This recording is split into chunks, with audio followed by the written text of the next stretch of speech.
warahmatullahi wabarakatuh. Kembali lagi kepada podcast Ramah. Kali ini kami mengundang banyak tamu. Jadi di hadapan Sobat Ramah ini kita mengundang banyak tamu dari NU. Nah, karena yang kita akan obrolkan ini seputar NU, dari para pengurus-pengurusnya dan dari para kader-kader terbaiknya kita undang ke sini. Ada Gus Ridwan, ada Kang atau Mas Lehan, dan ada Mbah Koro. Nah, nanti kita kasih kesempatan untuk perkenalkan diri. Beliau ini dikenal sebagai apa, terutama di NU. Mungkin saya kasih kesempatan dulu kepada Mas Lehan yang senior. Itu, monggo. Sudah kelihatan senior berarti. Baik, terima kasih. Assalamualaikum warahmatullahi wabarakatuh. Waalaikumsalam warahmatullahi wabarakatuh. Saya diundang ke sini mestinya ini mesti kapasitas yang ditanyakan, maksudnya toh? Iya. Ya, saya pakai yang ketua Les Bumi saja. Oh, Les Bumi. Lembaga Seni dan Budaya Muslimin Indonesia NU, Les Bumi. Oh, itu bidang di NU gitu? Atau lembaga? Oh, badan otonom gitu model? Bukan. Lembaga. Apa perlu dijelaskan soal NU, soal lembaga atau otonom itu? Enggak, Les Buminya dulu biar paham. Oh, kok ngurusin seni, budaya gitu. Jadi gini, di NU itu di kepengurusannya, namanya pengurus itu NU, itu ada yang namanya lembaga. Yeah. Lembaganya banyak, ada 18 ya. Yeah. Ada sekitar 18 lembaga. Salah satunya adalah Les Bumi, yaitu lembaga yang membidangi urusan-urusan seni dan budaya. Oh. Kalau Mas Ridwan juga lembaga. Sebelum sampai ke Mas Ridwan, kalau badan otonom itu namanya bukan pengurus, tapi pimpinan. Oh, pimpinan. Pimpinan cabang, pimpinan anak cabang, pimpinan ranting. Badan itu otonom. Badan otonom ada GP Ansor, ada Muslimat, ada Banser. Banser itu sayapnya GP Ansor. Jadi Ansor itu bersayap-sayap itu. Oh iya. Bisa mebur. Ada Pagar Nusa. Nah, kebetulan saya saat ini sebagai wakil ketua 1 PC. PC itu pimpinan cabang Pagar Nusa Kabupaten Grobogan. Tapi juga pengurus wilayah. Saya juga pengurus wilayah. Luar biasa. Iya. Ini kemarin saya dikirimin CV dari Mas Lehan ini sangat banyak. Jadi pengalaman di NU sudah sangat-sangat berpengalaman melalang buana dari cabang, PMII, terus dari tadi Les Bumi, itu tadi banyak sekali gitu. Berarti untuk sekarang masih aktif di NU ya, sebagai tadi ya PC apa? Les Bumi. Masih sesuai dengan SK. Masih berlaku. Oh, gitu. Dan yang saya sebutkan itu yang di PC Pagar Nusa, di PW Pagar Nusa, di Les Bumi itu masih aktif semua. Oh, masih aktif semua. Oh. Bukan pernah tapi masih. Sampai sekarang masih pengurus. Ya, siap. Oke, lanjut ke Gus Ridwan atau Mas Ridwan. Silahkan, monggo perkenalan singkat biar Sobat Ramah pada tahu. Oke, assalamualaikum warahmatullahi wabarakatuh. Waalaikumsalam warahmatullahi wabarakatuh. Salam sejahtera buat kita semuanya. Kayak Prabowo. Kita sebagai warga ini tuh harus toleran dengan siapa. Oh, siap. Itu salah satu prinsip yang ada di dalam ajaran kita juga kan. Tasamuh, tahu ya? Oke, perkenalkan nama saya Ahmad Sukridwan. Kapasitas saya sekarang di Nahdlatul Ulama itu sebagai sekretaris Lakpesdam, Lembaga Kajian dan Pengembangan Sumber Daya Manusia, Nahdlatul Ulama. Oh, siap. Berarti sampai sekarang masih aktif? Masih. Oh, masih. Sama dengan beliaunya. Oh. menarik nih karena mengurusi sumber daya manusia, karena ada beberapa hal yang ingin saya tanyakan terkait dengan sumber daya manusianya NU gitu. Nah, nanti Kayak berat sih. oh, iya. Karena gini ya. Oke. Katanya tuh kalau orang tuanya NU tuh anaknya pasti NU gitu. Nah kan gitu. Lah katanya orang tua saya NU, berarti kan otomatis saya NU. Tapi kan saya nggak ingin NU karena warisan. Iya. Nah, tapi karena pencarian. Lah inilah waktunya saya mencari. Luar biasa. Nah, kenapa saya dibilang NU atau NU mengeklaim bahwa saya ini anggotanya, dan begitu juga sebaliknya, saya itu bisa ngeklaim saya itu anggota NU gitu. Nah, makanya karena terkait sama sumber daya nanti saya tanya-tanya gitu. Siap? Siap. Ya, yang terakhir ada Mbah Horo. Ini tuan rumahnya sebenarnya. Tapi nggak apa-apa. Monggo, perkenalkan singkat. Assalamualaikum warahmatullahi wabarakatuh. Nama saya Mukorobin, ya biasa disebut Mbah. Jadi kalau Mbah itu biasanya kan punya cucu, tapi saya itu menantu belum punya. Jadi cucu belum punya. Itu aneh ya, Mbah.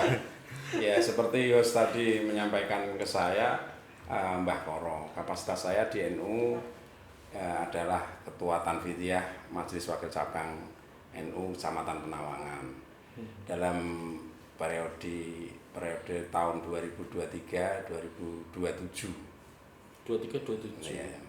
Berarti 4 tahun ya? Mau konferensi. Mau konferensi ini, konferencam ini nanti ya gitu. Berarti satu periode itu 4 tahun? Ya 4, Atau ya sampai 5 tahun. 5 tahun? 5 tahun ya. 5 tahun. Dan boleh dipilih lagi? Atau boleh maju lagi? Boleh. Nggak ada asal apa namanya, semua ranting itu sepakat untuk memilih, ya akan dipilih kembali. Dan jabatan itu sangat strategis. Kalau di NU Ketua Tanfidiyah itu kan sebetulnya di NU itu Ketua Tanfidiyah itu di bawah Rois Suriah gitu ya. Rois Suriah, kemudian Tanfidiyah itu sebagai pelaksana. Jadi atas mandat yang diberikan oleh Rois Suriah, kemudian nanti diejawantahkan atau dijalankan oleh Tanfidiyah kan gitu. Jadi sebetulnya saya tidak patut kalau podcast itu pakai sarung gitu. Kalau Gus Ketum kita seperti Gus Yahya itu kemana-mana itu selalu pakai celana. Ya. Tapi kan ini identitas santri. Oh, dasar santri. Ya. Ini terkadang pemahaman ini apakah santri itu harus sarungan kan? Biasa. Kalau dulu zaman saya masih kecil, saya selalu ikut dulu almarhum bapak itu. Ya. Kemana-mana itu pakai sarung terus, karena memang kapasitasnya sebagai surya, bukan Tanfidiyah. Pada waktu itu, apalagi zaman penjajah itu kan kalau pakai celana itu kan menyerupai penjajah. Mantasabah biqaumin fahuwa minhum. Karena penjajah itu datang ke Indonesia itu, kolonial Belanda itu pakai celana. Nah, untuk bagaimana ketika membedakan antara kaum santri itu sarungan itu sebetulnya dulu. Tapi sekarang kan berbeda. Seperti di PBNU mengadakan satu kegiatan apa istilah AKNNU, Akademi Kepemimpinan Nasional AKN itu. Beliau mengundang yang namanya tokoh Yahudi gitu, tokoh Israel itu, sehingga yang sempat jadi viral dengan kondisi yang seperti itu. Itu sebetulnya di tingkat bawah itu jadi ini apa toh Yahudi itu apa ya? Jadi terkadang apa yang terjadi di PBNU, jadi seperti kami dan teman-teman yang ada di tingkat MBC itu terkadang kebingungan. Jadi sing direbut kayak iki apa gitu. Iya. Itu. Iya. Nanti dibahas Mbak yang direbut. Oh iya. Jadi apa? Saya itu masih ingat ya. Masih ingat yang namanya kebiasaan, ya mohon maaf kalau saya disclaimer nanti ya. Kalau menyebut itu begini, seperti kata-kata ya orang mengatakan kelihatannya kan saru gitu ya. Seperti orang misuh dan sebagainya. Hutan balung. Balung itu masih ada dagingnya enggak? Nah, ini mungkin bisa menjadi satu satu bahan untuk ketika kita ber-NU itu yang seharusnya bagaimana. Saya terkadang itu juga heran, ngurus NU ini kenapa ya, saya kok semangat. Padahal tidak ada bayarannya loh. Oh gitu. Tidak ada bayarannya. Gak dapat bengkok. Tapi nggak ada. Ya nek jarene nek sana-sana itu katanya ujung tombak. Ujung tombak itu di kepengurusan. Tapi yang ternyata yang terjadi kan jadi ujung tombok gitu.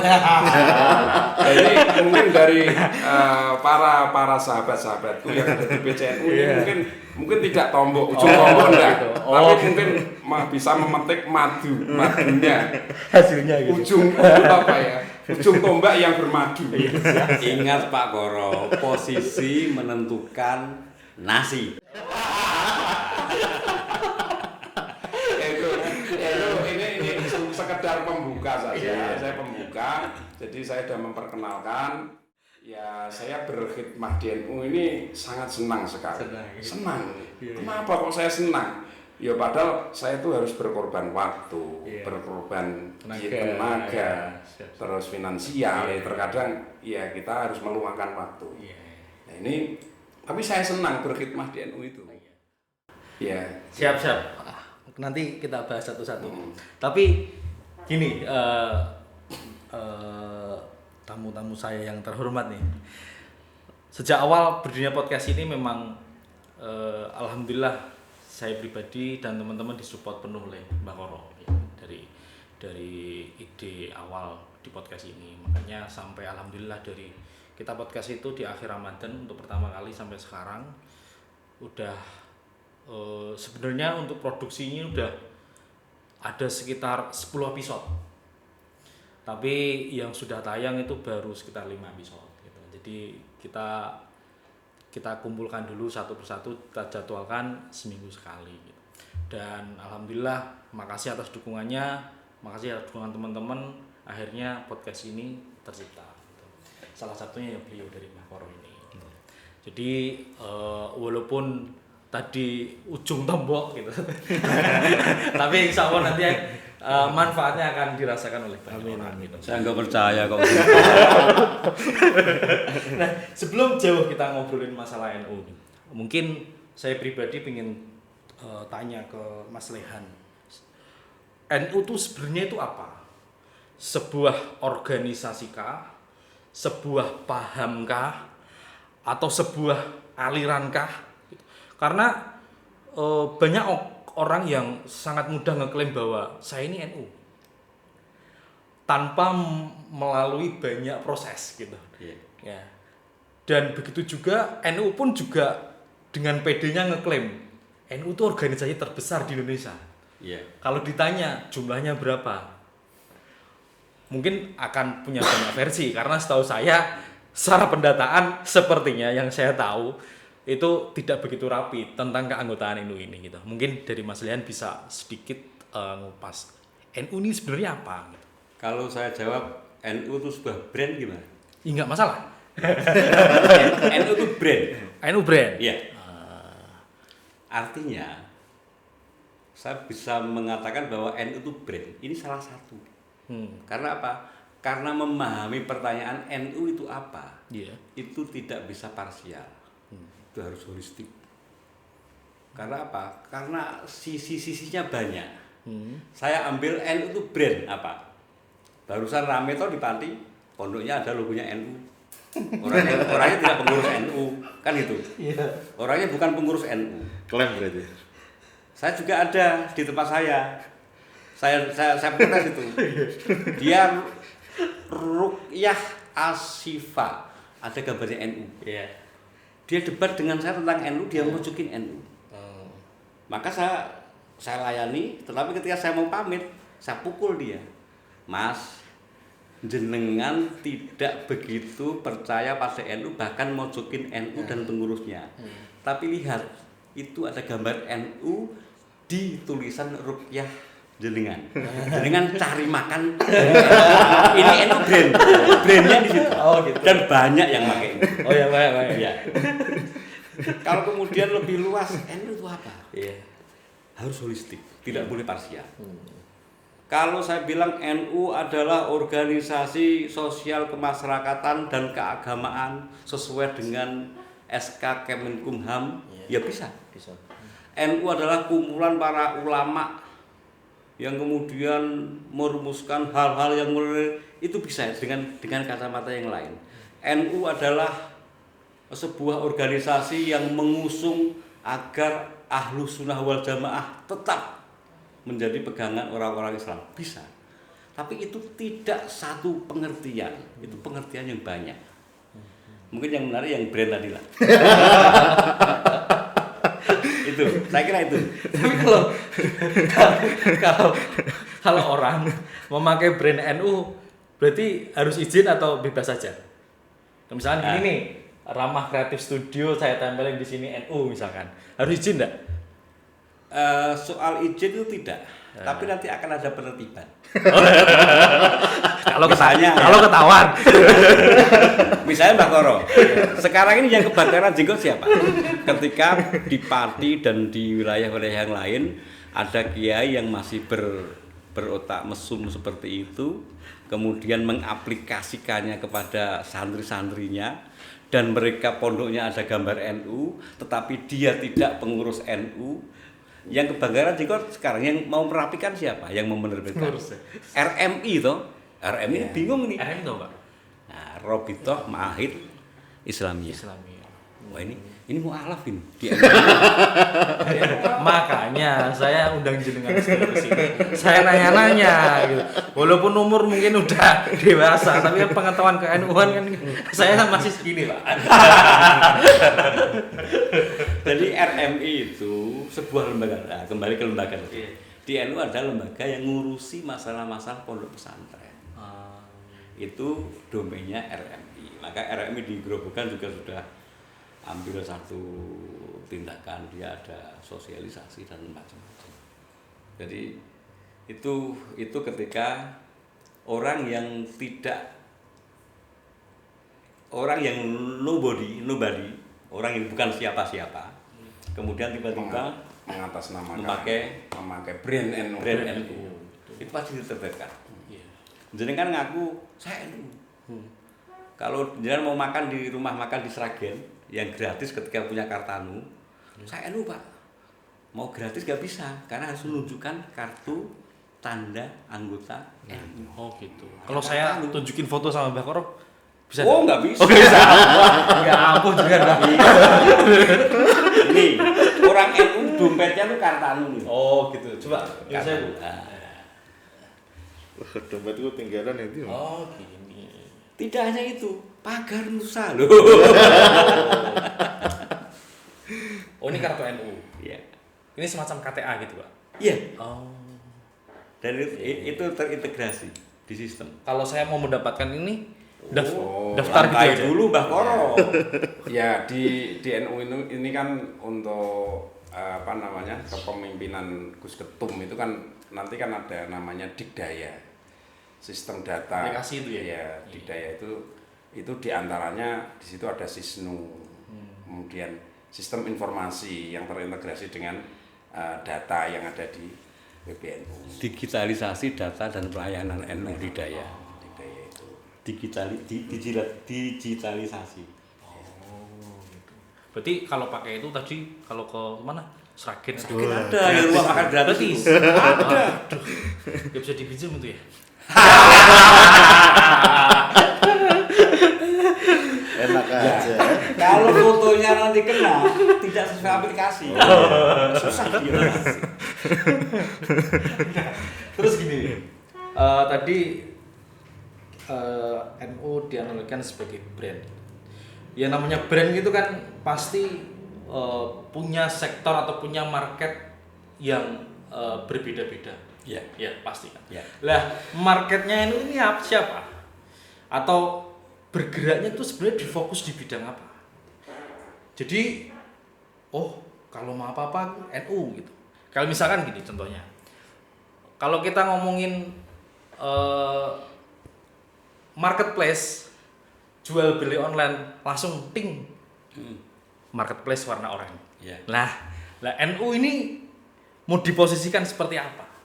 Kalau tadi bilangnya brand. Sama. Jadi begini, kita harus merunut saja. NU itu didirikan untuk menjawab segala tantangan dan persoalan zaman yang nanti akan terjadi. Mereka para muassis itu sudah berpikir jauh, nanti akan seperti ini, nanti akan seperti ini. Kemudian NU dalam sejarahnya di Indonesia itu pernah terkungkung selama puluhan tahun ketika zaman Orde Baru. NU tidak dapat apa-apa. Dia tidak punya market. Dia tidak punya pangsa pasar. Nah, kemudian ketika reformasi meledak 98. tahun 98, saya pelaku loh Mas. Wah, Ini aktivis 98 loh Mas. Temennya Adian. Ketika reformasi meledak Iya. dan saat itu kemudian civil society benar-benar muncul, Iya. NU merajai Mas. Maka ketika tadi ngomong soal sarungan, Lea Sosiawan itu membuat puisi orang-orang sarungan. Gambaran orang-orang sarungan pada puisi Lea itu adalah para pejuang-pejuang di awal-awal NU berdiri, di awal-awal negara Indonesia berdiri. Tetapi sekarang orang-orang sarungan itu beda. Orang-orang sarungan tidak lagi seperti yang digambarkan oleh Lea Sosiawan. Sekarang orang-orang sarungan bergandeng tangan, berjalan-jalan di mal dan pertokoan. Ya enggak? Iya. Zaman Pak Harto, mau pakai sarung tuh enggak berani. Iya. Orang-orang sarungan berkeliaran mengendarai mobil mewah dengan plat nomor pesanan K14INU, Kiai NU. Itu plat pesanan enggak? Iya. Plat pesanan itu. Dan sekarang orang-orang sarungan itu sudah seperti itu. Pakai mobil mewah, platnya pesen, yang Kiai atau yang kalau mereka dari Pemalang ya Ki ya Gus. G4 atau 45 ya. Kayak gitu. Jadi itu NU ketika cari pangsa pasar dirunut dulu.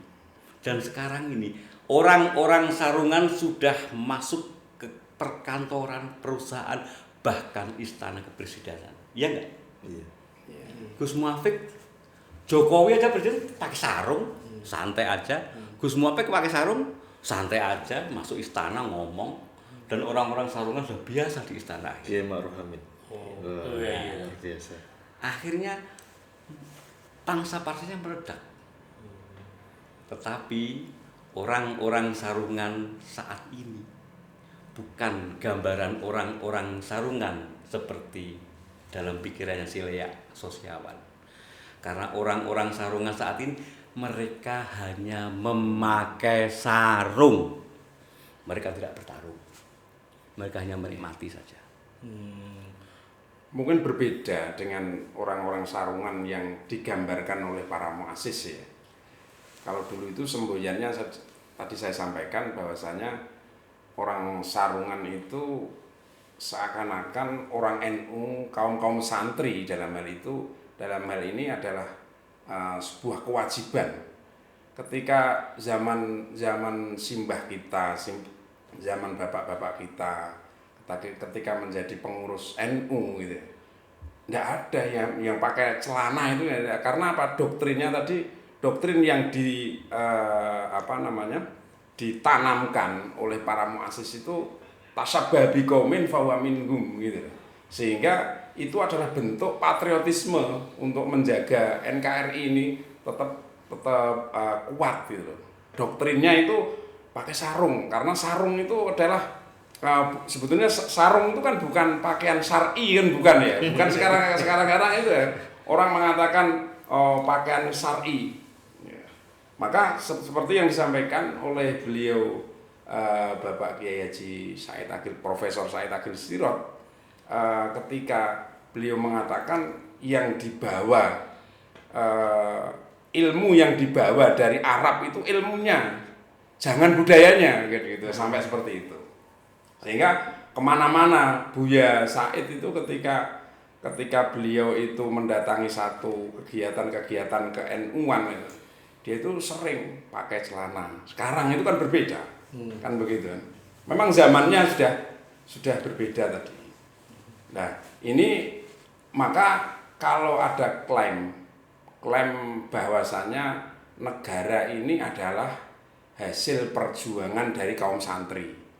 Munculnya di Surabaya resolusi jihad ya.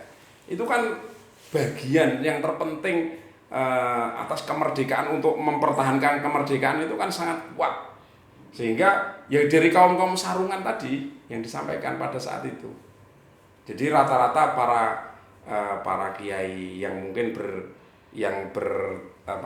bertempat di tempatnya di Mustasyar, di Suriah, mereka pakai sarung gitu. Kalau Tanfidiyah berbeda. Mas Habib, saya boleh nggak nyangkal Mbak Koro? Boleh. Boleh. Ini kayaknya ada hubungan ini deh. Ada hubungan dengan kenapa sih Gus Yahya itu memberikan instruksi bahwa Tanfidiyah tidak boleh sarungan, tetapi memakai celana dan sepatu. Saya kok Mas jadi ingat begini. Kita ingat ketika zaman Orde Baru. Mas Habib lahir tahun berapa? 96. Baru 2 tahun, Pak. Masa 2 tahun Orde Baru sudah mau mati. Lah, makanya. Jadi gini, Gus Dur dulu pernah mengubah assalamualaikum dengan selamat pagi. Salam sejahtera, Om Swastiastu, Namo Buddhaya. Itu Rahayu. Itu panggilan Gus Dur. Bukan. Gus Dur itu hanya mengubah kebiasaan mengucapkan assalamualaikum dengan ide. Coba deh assalamualaikum diganti dengan selamat pagi, selamat siang, selamat sore. Oh, itu muncul dari Gus Dur. Di era Gus Dur. Apa hubungannya dengan celana tadi kira-kira? Ayo Mbak Koro. Menurut saya, iya. saya jawab sendiri ya. Iya. Karena yang melontarkan saya Mas Habib. Iya, apa. Kalau Gus Dur mengatakan, ayolah assalamualaikum diubahlah dengan selamat pagi aja. Itu karena kita memahami Gus Dur itu orangnya sangat demokratis dan egaliter. Pluralismenya tinggi. Tetapi tidak itu saja, Mas. Dulu banyak orang yang sering salah ngomong assalamualaikum itu nggak bener, kan ya? Iya. Assalamualaikum warahmatullahi wabarakatuh. Atau Bahkan gimana lah. assalamualaikum gitu. Salah itu. Bahkan bupati kita dulu pernah gini. Assalamualaikum WRWB. Itu di forum ngomong seperti itu WRWB. Nah, tetapi tidak itu saja. Bupatinya masih hidup ini. Dan sebut, Pak. Jadi ketika ngomong halakoh itu halukah. Nah, itu masih lumayan itu ketika mengucapkan salamnya itu dengan assalamualaikum, karena saking nggak bisanya mengucapkan salam itu kan artinya kan berbeda. Jadi racun itu untuk kamu, artinya kan keselamatan untuk kamu. Assalamualaikum gitu. iya, saya lanjutkan yang tadi yang sarung dengan salam. Kalau sarung dari Gus Yahya, kalau selamat pagi dari Gus Dur. Semangatnya satu. Yang pertama egaliter, apa tadi? Nasionalis. Plural ya, plural. Kemudian ya nasionalisme. Tetapi ada di balik itu. Karena subbiha tadi itu. Menyerupai tadi loh. Iya. Akhirnya banyak orang belajar ngundang guru les bahasa Arab untuk bisa bilang wallahul muwaffiq ila aqwamit thoriq. Wassalamualaikum warahmatullahi wabarakatuh. Banyak yang masih salah. Nah, menyerupakan diri itu yang kemudian janganlah ini nanti kalau semuanya harus assalamualaikum menjadi wajib. Ini semuanya akan assalamualaikum dan kita bisa menjadi runyam nih. Ini Islam atau enggak, ini Islamnya Islam apa segala macam.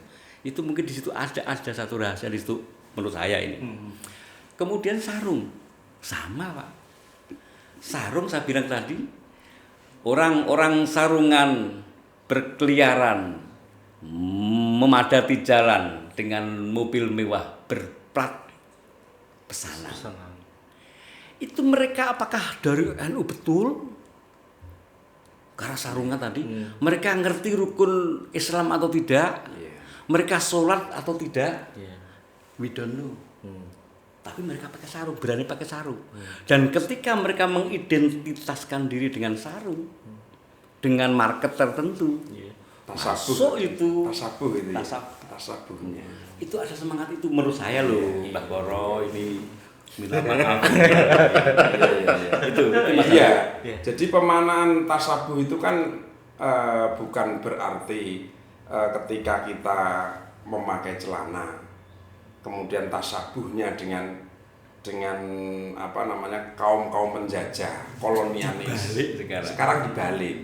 Jadi tasabuhnya orang-orang sarungan karena ingin mencari brand tadi. Atau kalau kita kembalikan kan NU-nya itu. Jadi secara tidak langsung mengaku diri sebagai NU itu sebenarnya menguntungkan dong. Iya dong. Oh. Indonesia. Iya. 80% warganya NU Islamnya. Mau tahu hitungannya? Ada penelitiannya. Walaupun saya tidak tahu pastinya. Tapi sudah ada lembaga-lembaga penelitian dan lembaga kajian yang meneliti. Penelitiannya paling sederhana mungkin. Kamu bukan kamu warga NU atau bukan tapi di Indonesia kamu lebih dalam beribadah seperti apa? Kayak itu. 80% Muslim di Indonesia NU. Kalau di Kecamatan Ngaringan, kita kan pernah ada Sisnu itu. Iya. Kita bikin Kartanu ini, kita data. Saya pernah jadi sekretaris Majelis Wakil Cabang NU Kecamatan Ngaringan, kita data, kita sensus NU. Kita mensensus toh. Valid itu. 80% tadi. Oh, lebih kalau di Ngaringan. Lebih. Warganya saat di sensus itu 47.000. Yang terdata di NU, di Sisnu 44. Itu masih ada Muhammadiyahnya, masih ada Budanya, masih ada Kristennya atau Nasraninya loh itu. Betul. Nah, besarnya anggota NU 80% lebih lah. Itu bagi NU menjadi sebuah potensi atau sebagai sebuah beban, Mas? Monggo, Mas Ridwan. Waduh. Oke, terkait apa ya? Sebenarnya untuk jumlah 80% itu hanya terafiliasi kan gitu. Boleh? Iya. Tapi yang disampaikan Gus Yahya di podcastnya Akbar Faisal itu ya kurang lebih dari Denny JA kalau nggak salah itu kurang lebih 60%-an gitu yang terafiliasi. Cuman kan gini, NU itu kan ada yang namanya NU itu ada yang struktur, ada yang kultur. Jadi NU adalah akar dari dulunya itu berawal dari kalangan pesantren, kaum tradisionalis. Ya. Itu akar sebelum kita merdeka. Jadi dulu sebelum kita merdeka itu sebenarnya akar yang sebagai penerus warasah para anbiya dari zaman Nabi, sahabat, tabi'in sampai ke ulama, sampai ke zaman kalau di sini ada Wali Songo. Penerusnya itu adalah para ulama-ulama. Jadi akar yang dulu sudah ada itu yang tertanam adalah pesantren. Nah, NU adalah pesantren besarnya kayak gitu. Kalau menurut saya nih. Atau rumahnya para pesantren. Tapi cuman di daerah-daerah itu kan banyak yang namanya pesantren yang ada. Nah itu menurut saya NU secara kuantitas sangat luar biasa. Kalau saya itu sangat menguntungkan sekali. Berarti bukan beban. Oh, bukan. Tapi adalah peluang. Peluang. Ya. Orang sudah berani ngomong brand kok punya pangsa pasar sebanyak itu kok beban.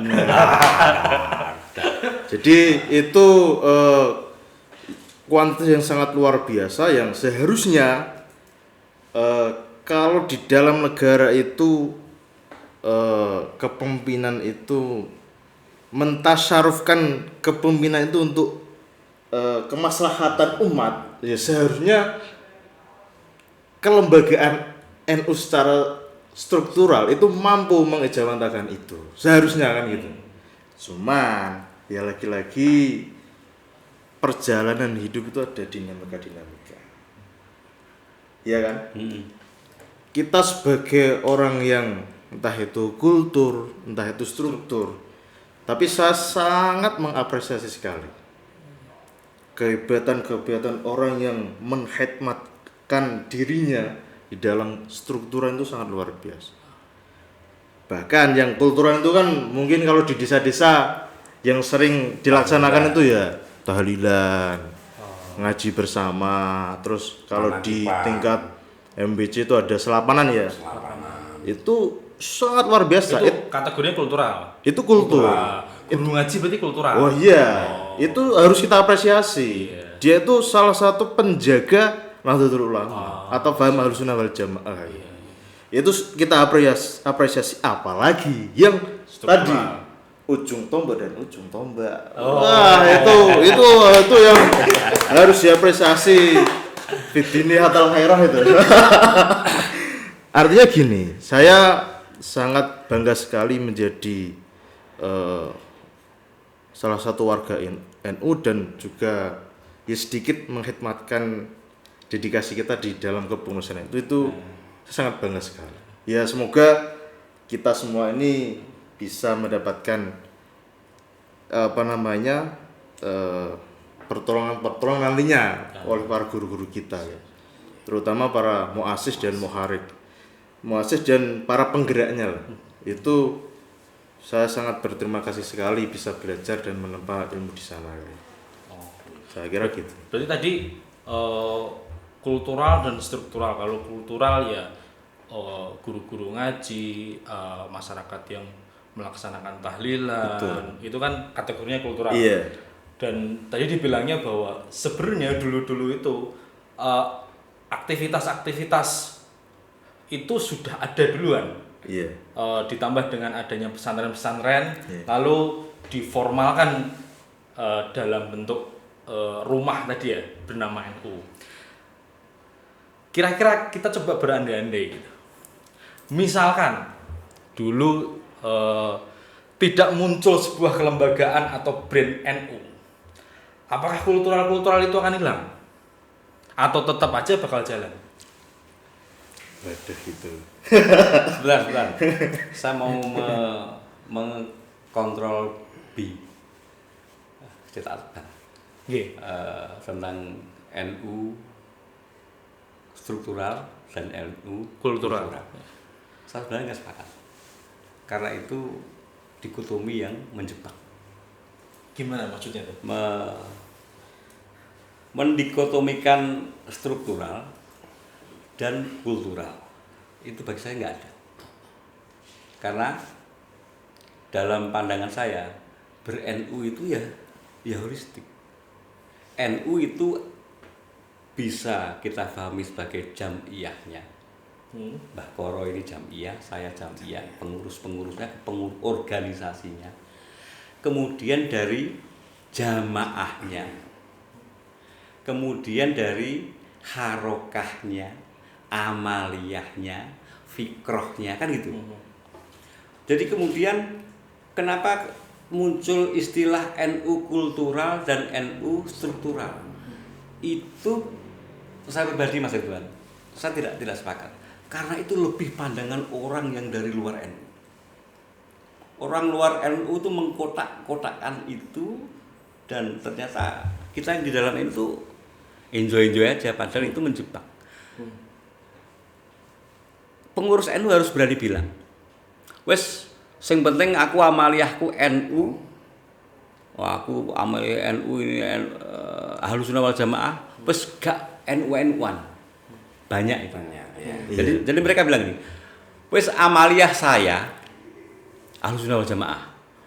Saya juga manakiban, saya juga donga kunut, saya juga mitoli, saya juga mitung dino dan sebagainya. Wis gak usah NU-NU-an. Itu bagi kita pengurus NU itu racun. Dan ketika itu dibiarkan kultural, yang disebut kultural itu yang tidak menjadi bagian dari jamiah, dibiarkan mereka kemudian dianggap kultural, itu justru racun ini akan semakin berbahaya. Iya. Kenapa? Kalau orang melakukan amaliyah Ahlus Sunnah wal Jamaah tetapi bilang wes gak pantekan lah, gak NU-NU-an, gak NU ora pantekan, itu dia ngomong sekarang, 5 tahun yang akan datang dia akan nangis di kuburan bapaknya karena kuburan bapaknya hilang. Bisa jadi. Kenapa? Karena nggak ada kekuatan yang akan menjamin bahwa tahlilan itu menjadi lega. Tapi kalau ada jamiah, ada yang memperjuangkan bahwa tahlilan itu legal, bahwa kegiatan-kegiatan Ziarah kubur. dan lain-lain itu legal. Berarti selama Ada ini dalilnya gitu loh. Berarti selama ini sebenarnya di NU pun juga ada program yang memperjuangkan tradisi-tradisi itu Ya ada. agar tetap bisa sustain sampai sekarang. Yo iya. Itu gini Mas. Kadang-kadang ya, makanya saya akan kembali. Saya akan kembali bahwa memahami NU harus holistik. Kenapa? Kadang-kadang pengurus NU itu bisa menyampaikan sesuatu kebenaran, tetapi oleh orang luar akan disebut sebagai manipulasi. Karena apa? Karena dia tidak paham NU. Misalnya begini, saya sering menjelaskan di ranting-ranting, di kader-kader tentang Upsisnu, tentang Lahisnu, lembaga amil zakat NU. Saya bilang bahwa orang mengisi kotak koin, ketika pengurus NU membuat kotak koin, kemudian dibawa oleh warga dan warga mengisi kotak, itu bahasa saya adalah kita mencoba untuk mengikat ruh antara jamaah dan jamiah. Ini kalau orang cerdas, kamu manipulasi Mas. Kowe arep golek untung saka jamaah, tapi bahasamu ikatan ruh. Boleh mereka bilang gitu. Tapi pasti dia tidak memahami secara holistik bahwa NU itu tidak hanya akidah. NU itu juga fikihnya dimainkan juga, logika manteknya dimainkan juga, kepentingan politik dimainkan juga. Dan kalau memahaminya hanya salah satu, saya bilang, Bu, jenengan ngisi kotak koin itu berarti jenengan pun naleni ruwe jenengan kalian NU, kan gitu. Iya toh? Nah, kemudian orang, kamu memanipulasi, kamu mempermainkan diksi kan itu. Bagaimana bisa ikatan ruh? Karena mereka tidak tahu bahwa Mbah Hasim pernah bilang, kita semua percaya di tingkat pengurus. Sing sapa wonge gelem ngurusi NU, sapa wonge? Barang siapa, sapa wonge? Bukan sing sapa gelem dadi pengurus. Sing sapa wonge gelem ngurusi NU. Mongko tak jago dadi santriku. Nek wis dadi santriku tak dongake husnul khotimah sak dzuriyae. Husnul khotimah itu ada enggak Mas yang dicari oleh orang beriman selain husnul khotimah? Enggak ada. Dan ketika mereka memahami itu, saya bilang itu jenengan diiket Bu, jenengan melu ngurusi NU. Ini bukan manipulasi. Kan gitu. Jadi pemahamannya harus tetap menyeluruh. Itu kembali kepada tadi apa tadi malah lali aku. NU struktural sama kultural. Itu bagi saya itu dikotomi yang diciptakan oleh orang luar yang tidak memahami NU, tapi karena apa? Karena faktanya di NU itu nggak ada NU kultural. Mereka tuh jamaah. Pak Koro ini jadi ketua majelis wakil cabang. Itu pasti orang-orang akan sam'an wa ta'atan kan gitu. Sam'an wa ta'atan itu ajaran yang sering digunakan oleh Nahdlatul Ulama, Ahlus Sunnah wal Jamaah misalnya. Tetapi kemudian Pak Koro bisa mengaplikasikan itu. Tidak semua orang bisa jadi pengurus, Mas. Makanya kemudian ayo sing penting memahami NU, ayo dipahami lewat jamiyahnya, lewat jamaahnya, lewat amaliyahnya kan. Karena gini Pak, saya pun tahu ada istilah kultural dan struktural itu ya dari media, dan yang menyebutkan pun juga salah satunya banyak para ketua-ketua PBNU yang menyebutkan ya secara garis besarnya ya NU kan ada kultural, ada struktural, apalagi yang kemarin ketika gonjang-ganjing NU itu yang bertengkar kan NU struktural, NU kulturalnya diam-diam aja, santai-santai aja gitu loh. Yeah. Makanya informasi itu yang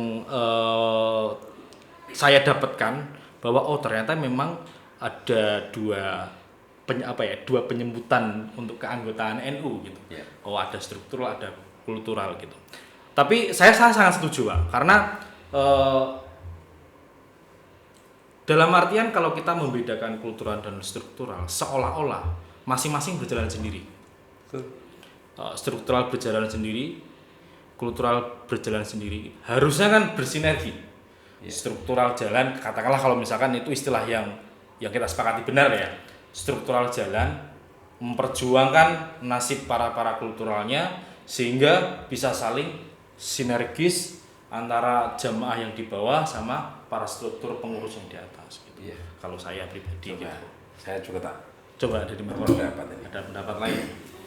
Jadi pemaknaan daripada struktural. Struktur itu kan terjadi bagian-bagian gitu ya. Kalau dalam struktur ada ketua, ada sekretaris, ada anggota, ada divisi ini dan itu. Tapi sebetulnya itu hanya kalau dalam istilah di istilah di NU itu ya tadi saya sepakat dengan jamaah dan jamiyah gitu.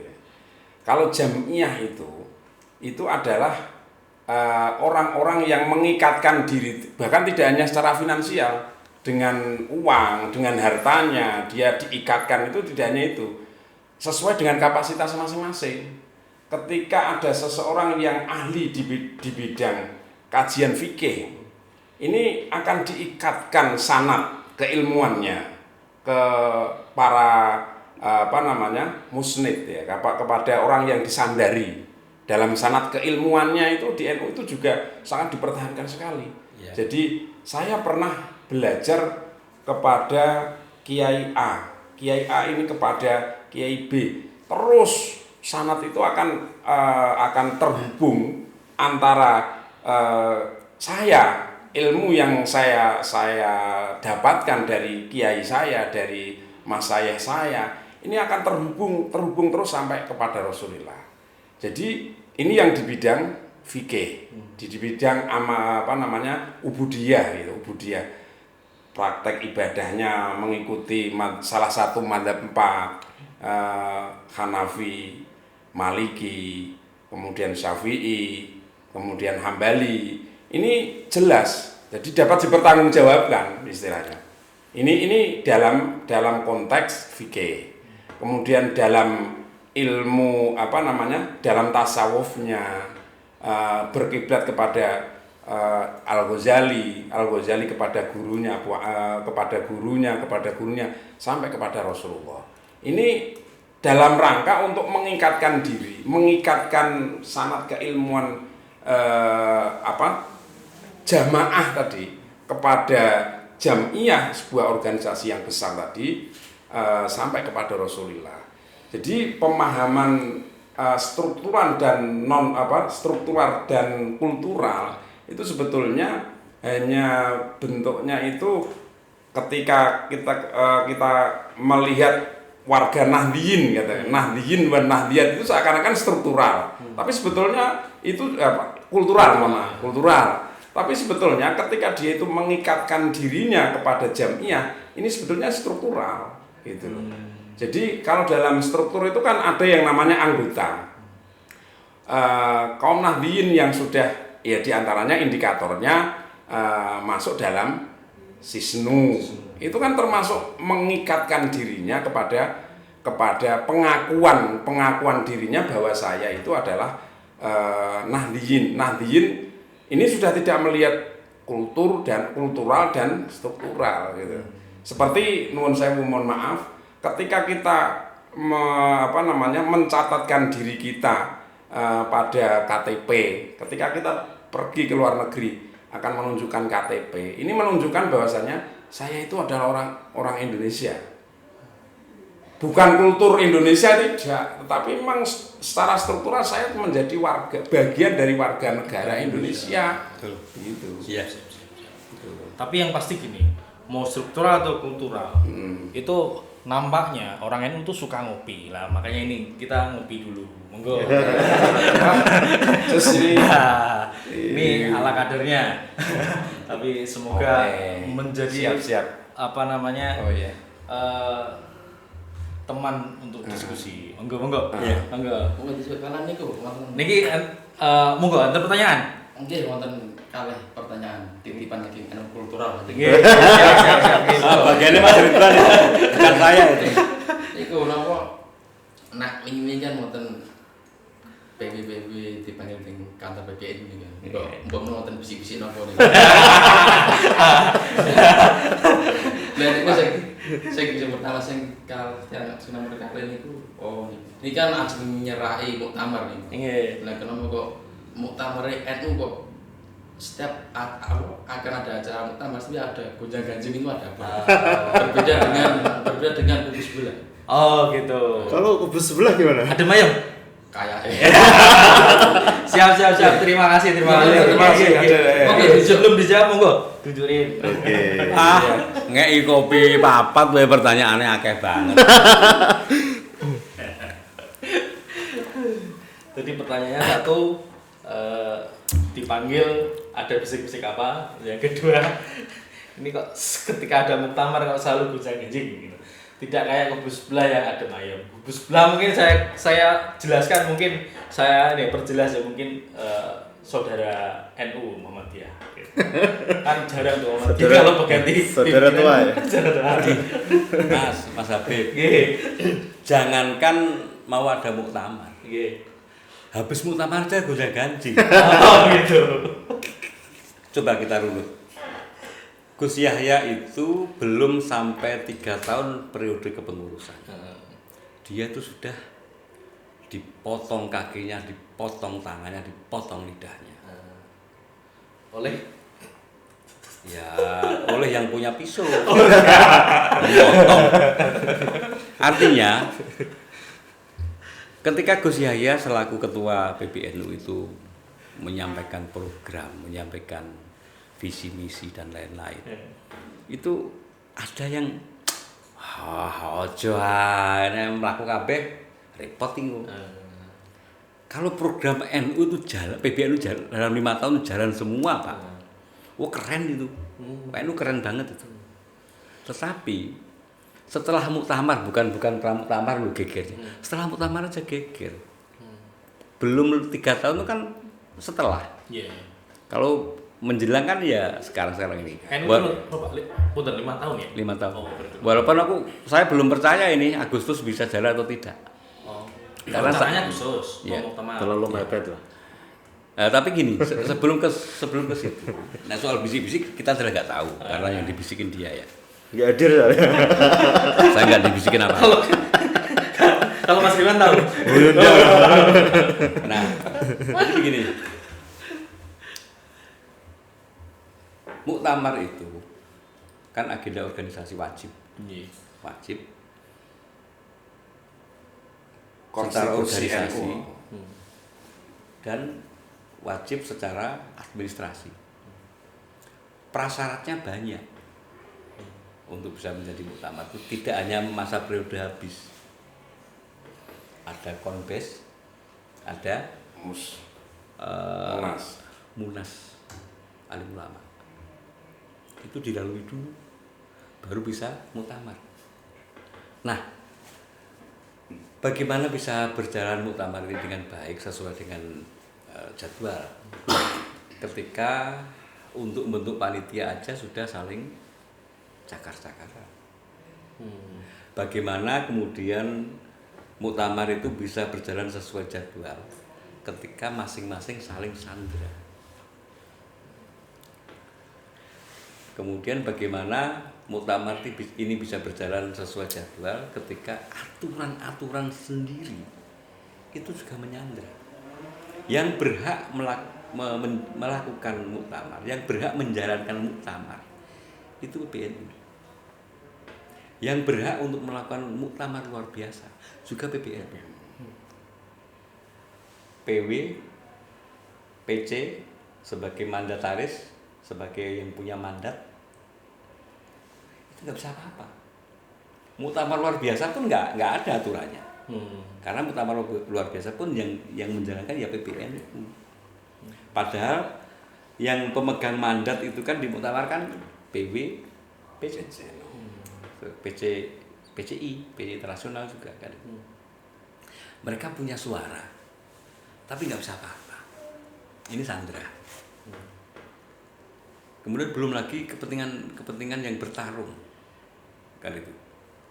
Wah ini saya ingin didorong-dorong kan, Gus Muafik, Dewi rasa tunjuk-tunjuk, Jangan cari yang eksternal. Nah itu lengkap itu. Saya memahaminya nggak seperti itu. PKB itu kekuatan klasik di NU. Jadi kan ngerti PKB lahir kenapa? Dari mana? Itu kan setahu saya yang mendirikan itu kan ya dari para pengurus atau pendiri NU kan. Dia di lahirnya PKB. Bukan hanya pengurus, tetapi dituangkan bahwa saat itu seluruh kepengurusan di semua tingkatan untuk membentuk PKB. Oh, memang diarahkan untuk setiap. Bukan diarahkan, dituangkan dalam keputusan. Di zaman Gus Dur dan Kiai Ma'ruf Amin. Berarti secara tidak langsung PKB itu adalah tangan kanannya NU. Ya, Bukan dari bukan, rahim NU. bukan tangan kanan. Bukan. Keluar dari rahim NU. Anaknya. Iya.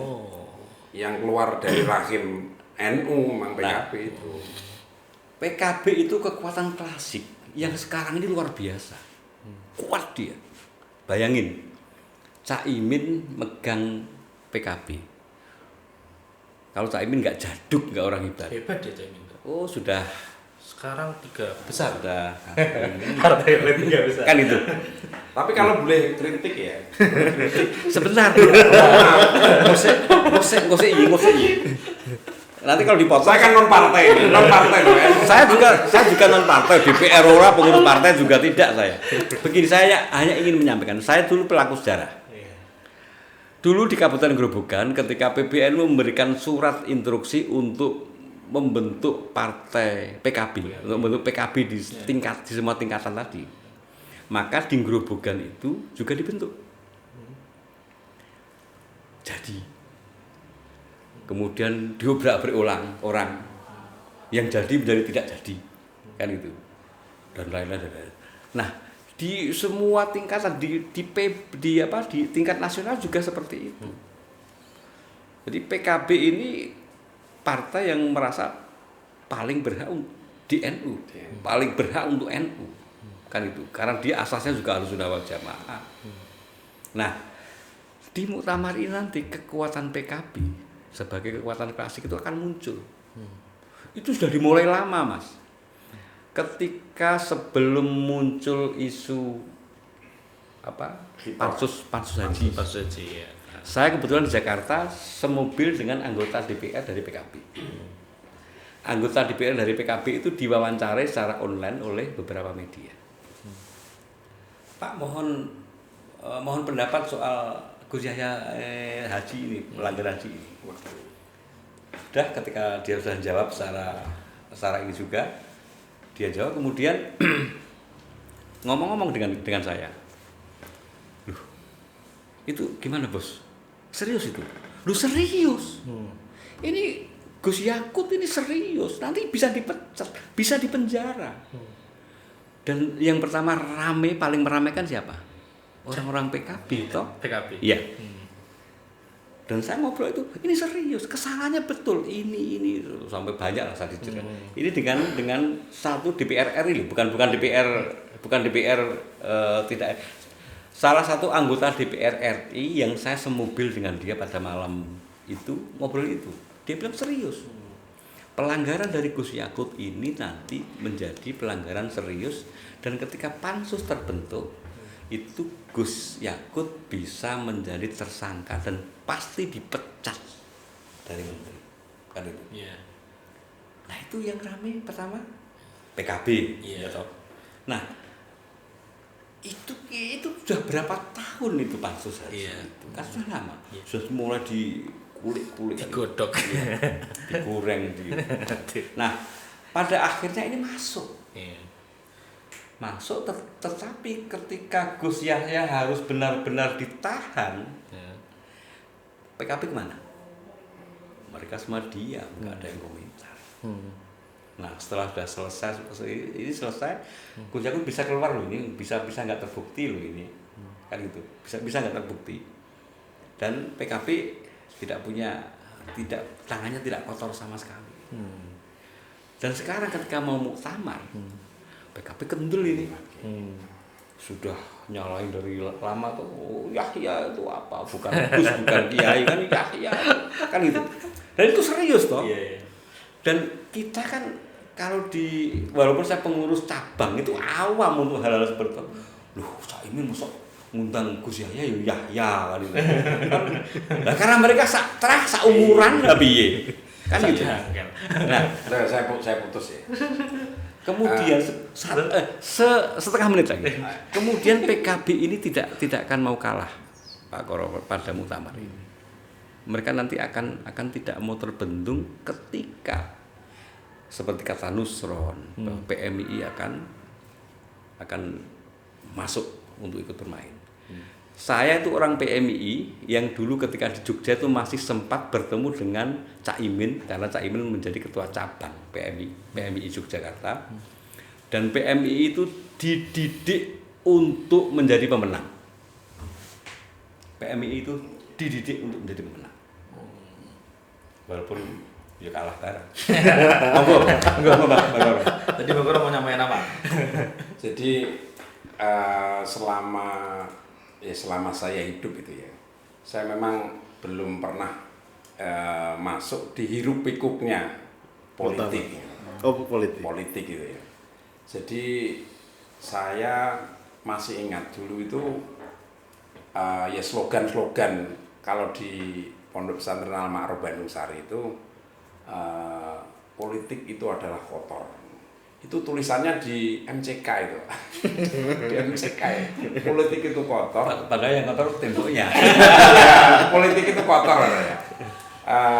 Tapi orang yang tidak berpolitik itu ibaratnya bangkai berjalan. Gitu ya. Jadi Sama-sama kotor nih. ya malah tambah rekoso. Ya. Ada satu ada satu entitas, ada satu kita itu ada jasad tapi tidak bernyawa tapi bisa berjalan. Ini kan menakutkan ini. Menakutkan. Najis benar. Iya, bangkai berjalan najis. Wah, ini pemaknaannya itu baru ketemu sekarang ternyata. Jadi dengan hiruk pikuknya tadi disampaikan sahabat Lekan tadi kalau NU itu sebetulnya dari rahim PKB itu dari rahim, dilahirkan dari rahim NU. Awal-awalnya seperti itu. Nah, setelah dilahirkan ini kan insya Yahudian, Al-Nasronian ini kan sebetulnya tergantung ya ada beberapa faktor. dari orang tuanya sendiri, dalam hal ini NU, kemudian atau dia itu memang memilih jalan berbeda dengan NU.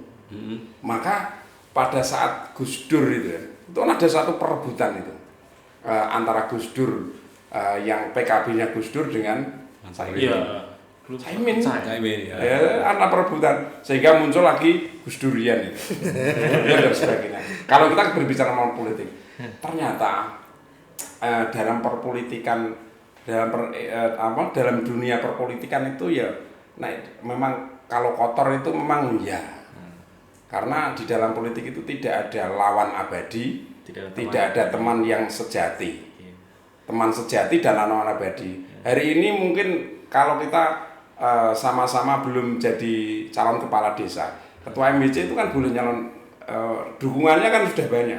Misalkan saya nanti nyalon kepala desa kan tinggal daftar, nanti semuanya akan pilih. Deklarasi berarti.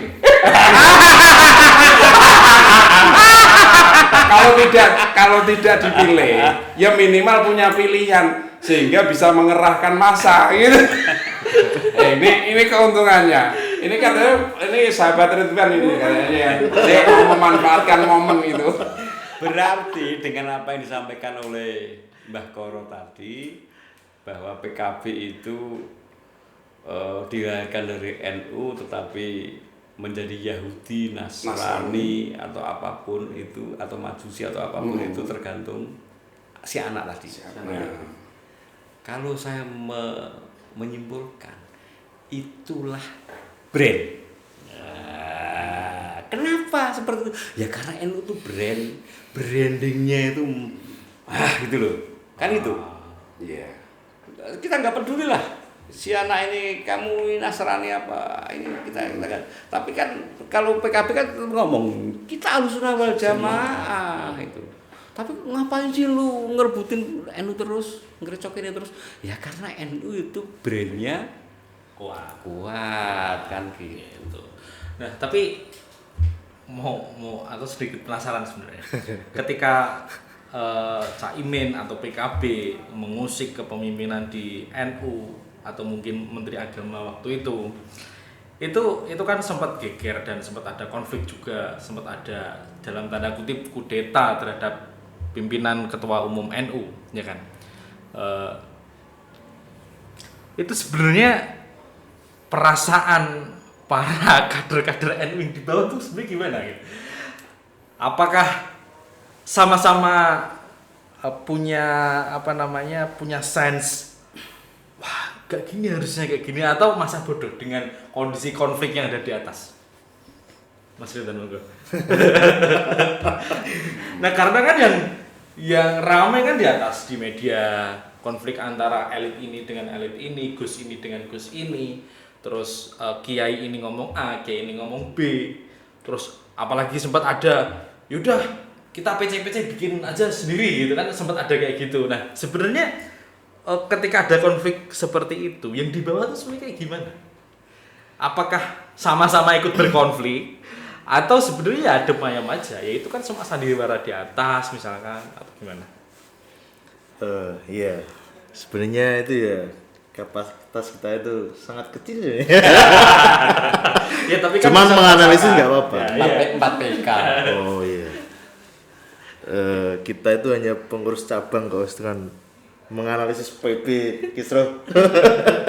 Ya nggak apa-apa, tapi gini, menurut pemahaman saya, analisa saya itu sebenarnya saya itu lebih mengacu kepada tokoh-tokoh yang lebih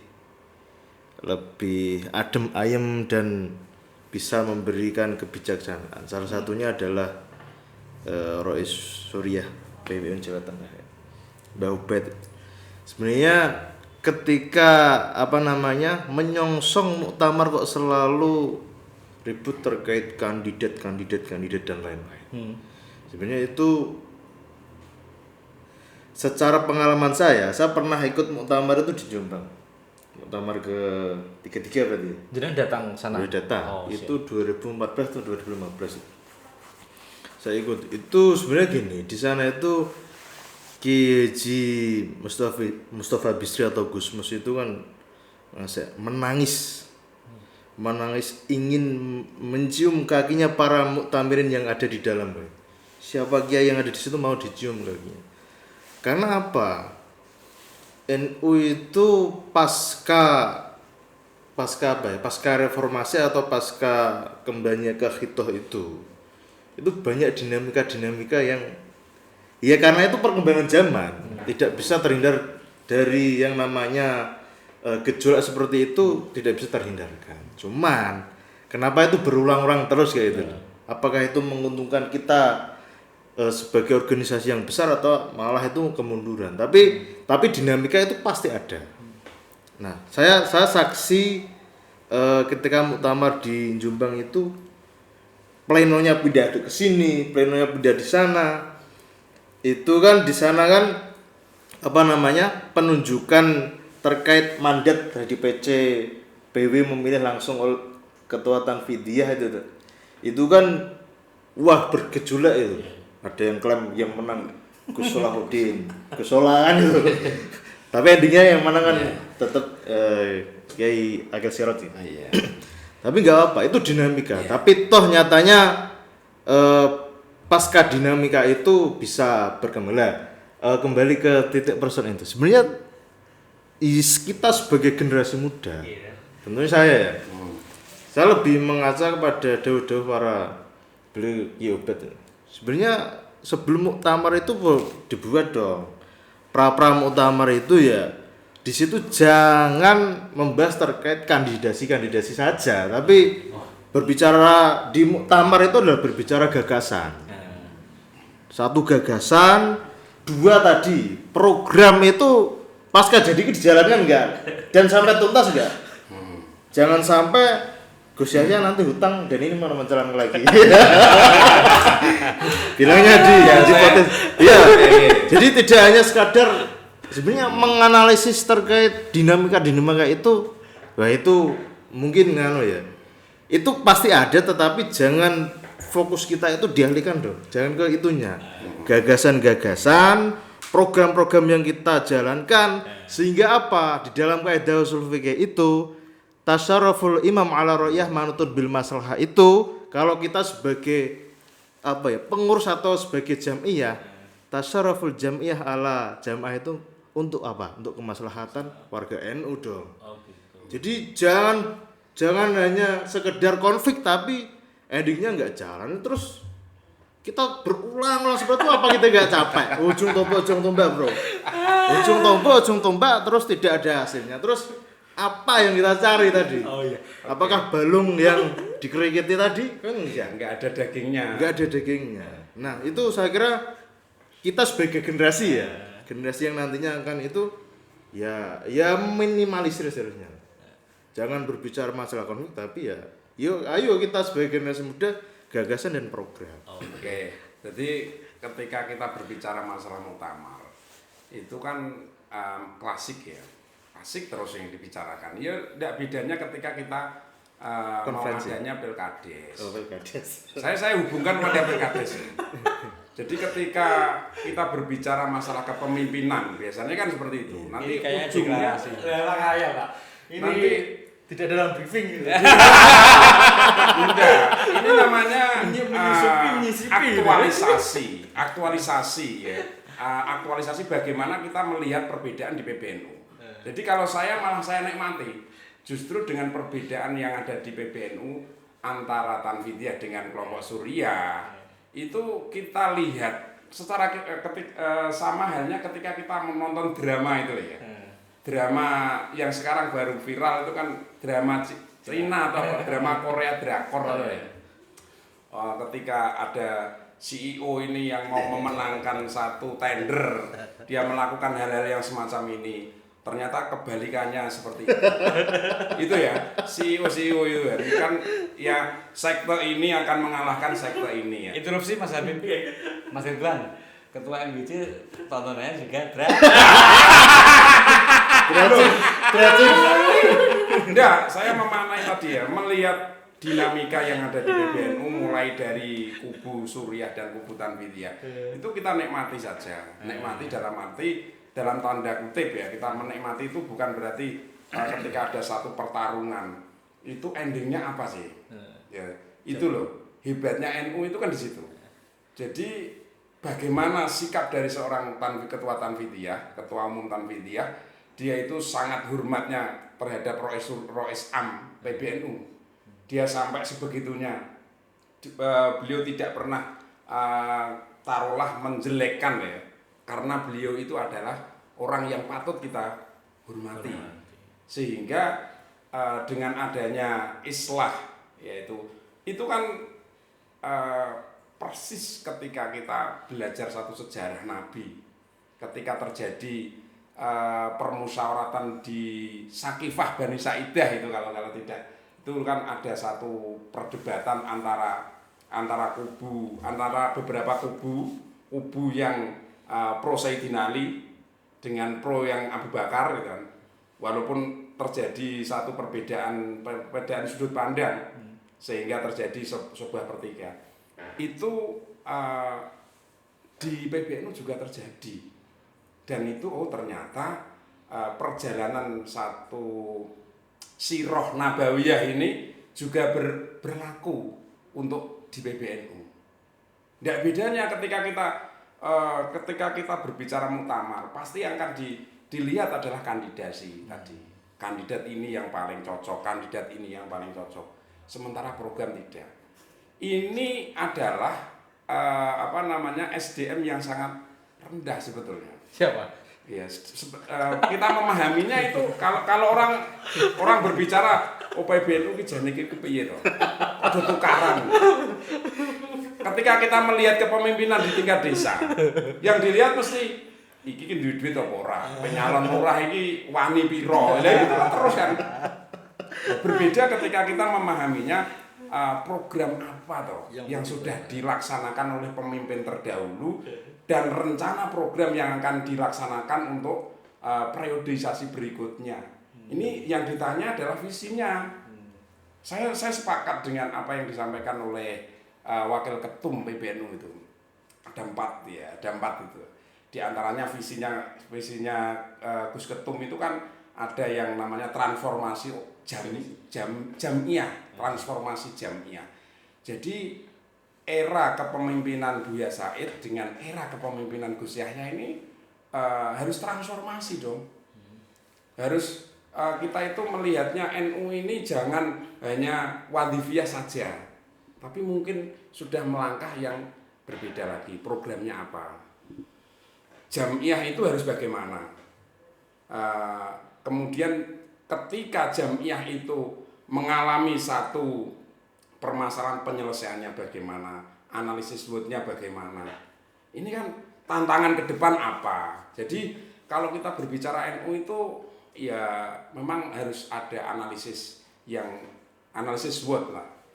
Jadi ke depan itu NU yang harus bagaimana. Kemudian yang kedua visinya itu dikdaya.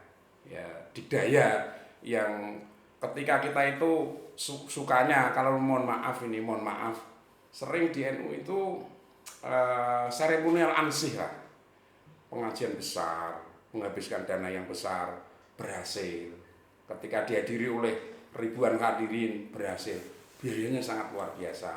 Itu kan sementara dakwah membesarkan brand tadi. Nah sekarang itu sudah tidak eranya lagi, tidak eranya lagi. Ya, hari ini mungkin dengan 5 juta cukup untuk ini bisa dinikmati oleh banyak orang, bahkan sampai keluar dari dunia, mungkin sampai di akhirat mungkin bisa didengar suara kita. Di planet yang di bulan sana mungkin kalau Starlink itu sampai ke sana itu bisa dinikmati oleh astronot kalau paham dengan bahasa kita gitu loh. Tetapi ketika kita mengadakan satu kegiatan seremonial di sini, dana yang itu 1000 kali biaya yang lah, maka dengan adanya digitalisasi daya yang dicanangkan oleh Gus Yahya itu sangat harus kita tangkap dengan sesuatu yang positif. Hanya saja SDM kita ya, kita sebagai pengurus terkadang SDM kita itu lah opo itu, opo, yang penting ini tahlilan Yasin kan kembali ke situ lagi, itu ya, itu yang dua. Mungkin yang dua berikutnya mungkin sahabat Lekam bisa menyampaikan, monggo. Wah, kita seperti SPBU Pak, mulai dari nol. Begini. Tidak boleh merokok berarti. Begini, jadi tadi saya belum selesai. Ada kekuatan plastik, ada pertarungan kepentingan ketika menjalankan muktamar. Yang ketiga itu ada mereka yang bertarung nanti itu orang-orang yang senasab. Makanya ada yang berani manggil Gus Yahya dengan ucapan Yahya kan itu. Tidak usah pakai Gus, tidak usah pakai Kiai, tidak usah pakai Pak, tidak usah pakai Kang, tidak pakai Mas. Yang bertarung nanti orang-orang yang senasab. Tidak hanya orang-orang yang senasab, orang-orang yang secara usia itu sama. Di atasnya baby boomer itu apa? Gen X ya? Ya. Itu mereka di situ. Umurnya hampir sama saya. Saya 58. Jadi nasabe podo, kakang Adi, umure podo, jenggung-jenggungan itu biasa. Jangan 58. Oh iya. Maka dari sini ketika dengan tanya sama Mas Ridho tadi soal gimana nih orang awam gimana, justru dari situlah akan muncul kearifan yang itu menjadi khasanah kekayaan NU. Siapa? Tradisi masih menghormati Kiai Sepuh. Pasti ada. Itu pasti ada. Itu yang lanjutan dari tadi. Saya kemudian menambahkan dari Mbah Koro ya, dari Pak Koro ya. Jadi kita ketika mau konferensi, kita ngomong soal program kerja itu bullshit. Kita mau muktamar, kita ngomongin soal siapa sih yang punya visi, Mas Lehan atau Mas Habib itu. Mas Habib ini visinya gede-gede. Wow, kemudian tidak ada yang gede lagi, dia tidak punya jaringan, dia tidak punya apa-apa. Ngapain punya program kan itu? Kita mau muktamar, kita mau konferensi, calon itu nggak ada Pak yang ngomongin soal visi misi soal program, nggak ada. Itu hanya ditulis di flyer ketika pernah. Formalitas berarti Pak. Siap Memegang amanah gitu. akan begini. Itu hanya di situ. Tetapi selanjutnya adalah ruang bawah tanah itu yang akan bekerja. Underground. Jadi begini, saya tak ceritain. Mungkin ini sudah mau selesai ya, sudah selesai. Saya mempunyai pengalaman beberapa kali muktamar, juga pernah mengikuti. Saya di Solo pernah ikut muktamar PKB di Jogja, muktamar PKB luar biasa juga saya lihat juga. PKB. Kemudian muktamar Garda Bangsa, saya juga, kalau Garda Bangsa itu kongres berarti ikut, artinya kegiatan nasional ikut, di wilayah Konferwil saya pernah ikut, konferensi PW Pagar saya juga ikut, artinya saya pernah ikut mengikuti semua itu, sampai di tingkat kecamatan dan cabang itu ada. Begini Pak Mbah Koro, ketika mau konferensi cabang NU Kabupaten Grobogan, ada muncul banyak calon. Kalau kita sebut nama nggak apa-apa ini. Ada Pak Syahid Danuji, ada Wan Fadil, ada Gus Nawir, ada Gus Sahal, dan itu. Apakah mereka ngomongin soal program? Enggak. Wan Fadil jauh-jauh hari dia sowan ke Mbah Hasim di Jombang. Mbah Hasim, saya sowan ke jenengan, saya pingin jadi ketua PCN. Dia sowan di makam Gus Dur, dia sowan di makam Mbah Hasim, kemudian difoto. Ini saya siap, sudah sowan. Yang lain saya Danuji ngumpulin duit.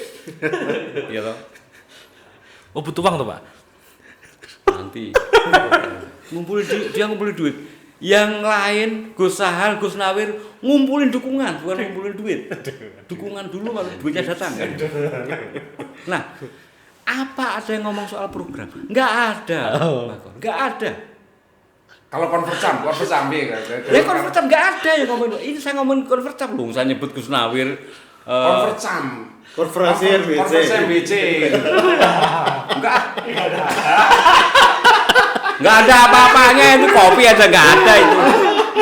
Saya lanjutkan dulu. Saya pelaku Sejarah ya? Saya Oke, pelaku oke. sejarah. Jadi ketika kita mau konferensi cabang NU 4 tahun kemarin ya, itu nggak ada balon-balon atau kandidat yang ngomongin program, nggak ada.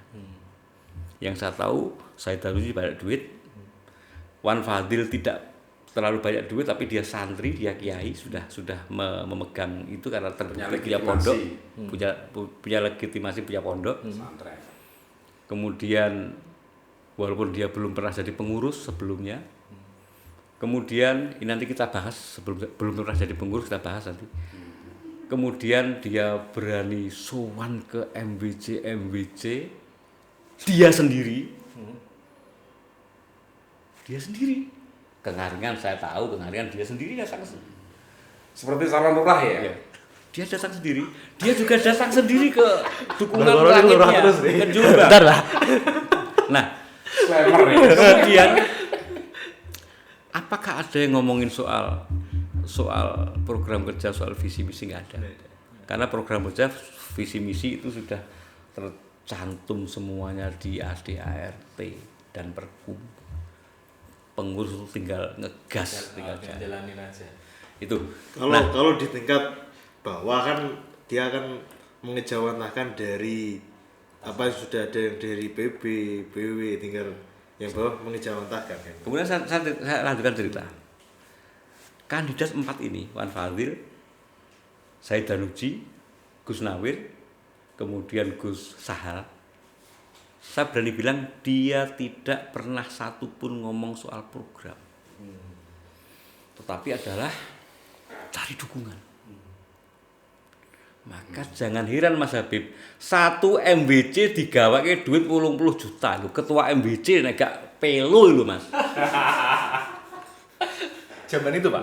Zaman itu 40 juta. 20 juta. Lu bisa kaya ini Mbah Koro ini. Maka harus diawasi. Ya. Nah, makanya begini Mbah Koro. Itu sudah terjadi, itu fakta. Saya sendiri ikut di dalamnya, ngerti angka-angka itu, ngerti yang nerima siapa saya ngerti. Tim sos enggak ini? Enggak. Kemudian Ini sudah masuk dalam ranah LBM belum ya? Untuk uangnya itu jadinya itu haram atau harum? sudah beberapa LPM. Sudah ya. Kemudian begini. Bagi saya, kalau ini kan mau konferensi ini nih. Awal-awal 2027 kan kita konferensi PCNU nih, cabang. Nah, betul kali ini sih belum ini. belum ada yang berani. Nah, misalnya ini Mbak Koro, misalnya kita ngomong program Mbak Koro, program tapi tetap bawa duit. Saya berani. Misalnya saya kaya, saya punya duit 2 miliar misalnya untuk ngambil NU. Saya akan undang MBC, saya kasih satu semacam pendidikan atau lokakarya atau apapun tentang misalnya pembentukan BUMNU misalnya. Iya. Oke, Mbah Koro, jenengan bikin aja BUMNU, mau usahanya di bidang apa nanti dinotariskan, notarisnya saya tanggung. Kemudian nanti saya akan penyertaan modal 100 juta untuk tiap MBC. Sama-sama ngeluarin duit Mbah Koro. Tapi itu halal, itu sah. Oh, sah. Itu memanfaatkan celah ya. Pinter dia. Nah, kalau saya mau nyalon, saya akan seperti itu Mbah Koro. Sayangnya saya nggak punya duit. Maka itu kan bagian daripada program yang diinginkan oleh kandidat calon ketua PCNU.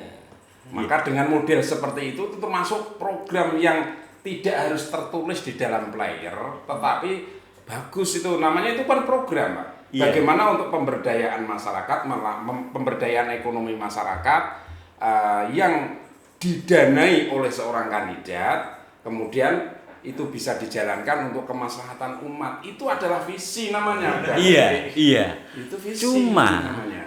ketika saya punya visi seperti itu, kemudian tidak ada Mas Ridwan yang gede itu di belakang saya. Ayo Pak Lehan, maju Pak Lehan, iki saya semene iki lho rekening kuning gini. Kemudian saya bisa mengaplikasikan dari nol ya Pak. Saya aplikasikan itu mana bisa jalan. Iya. Itu just idea. Hanya sebuah ide kosong itu. Tetapi yang nanti akan jadi juaranya muktamar juga. Ini orang-orang PCNU, PWNU itu enggak ada yang kemudian wah ngomongin programnya apa, nek Pak Koro kayak programnya apa, Pak Ridwan kayak programnya apa, enggak ada.